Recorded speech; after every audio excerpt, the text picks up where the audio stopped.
Penuntun Saat Teduh Gereja Kristen Jakarta, Kamis 28 September 2023 dengan tema Saya Pelayan Tuhan.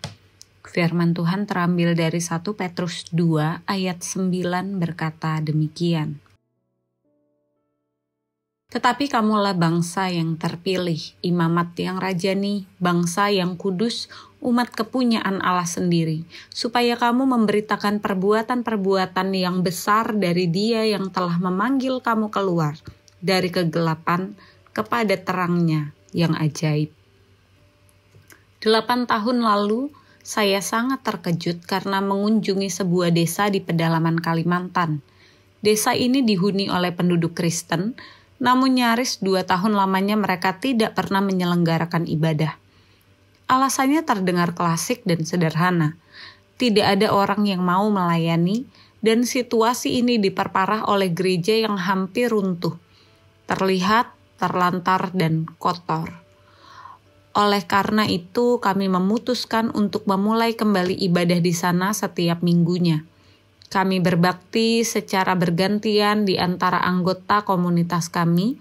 Dalam proses pelayanan kami mendapati persoalan mendasar dalam jemaat tersebut. Mereka cenderung merasa bahwa mereka hanya anggota jemaat biasa. Artinya, mereka datang duduk berdoa, menyanyi, mendengarkan khotbah, lalu pulang. Karena itu, tidak ada satupun dari mereka yang merasa dipanggil untuk melayani. Bahkan untuk pelayanan yang terjadi selama ibadah, mereka enggan berpartisipasi. Bisakah mereka menjadi saksi Kristus dengan sikap seperti ini? Nampaknya mustahil.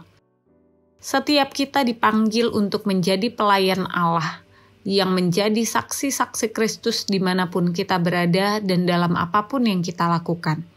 Itu artinya, tiap-tiap orang percaya hendaknya tidak merasa cukup dengan menjadi pengunjung ibadah minggu.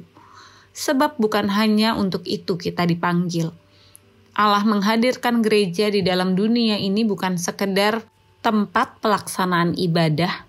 Gereja adalah pusat pelatihan untuk membentuk dan memperlengkapi para misionaris-misionarisnya Allah yang mengabdikan seluruh keberadaan hidupnya untuk menjadi saksi Kristus. Sebagai pengikut Kristus, kita tidak hanya dipanggil untuk menjadi jemaat, melainkan pelayan-pelayan Allah. Hidupilah panggilan kita bukan hanya dengan perkataan, tetapi juga melalui kehidupan kita sehari-hari. Mari responi panggilan apostolik ini. Jadilah pemberita Injil dan menjadi saksi kebaikan dan kedahsyatan Tuhan, sehingga orang-orang di sekitar kita dapat mengenal Kristus melalui hidup kita.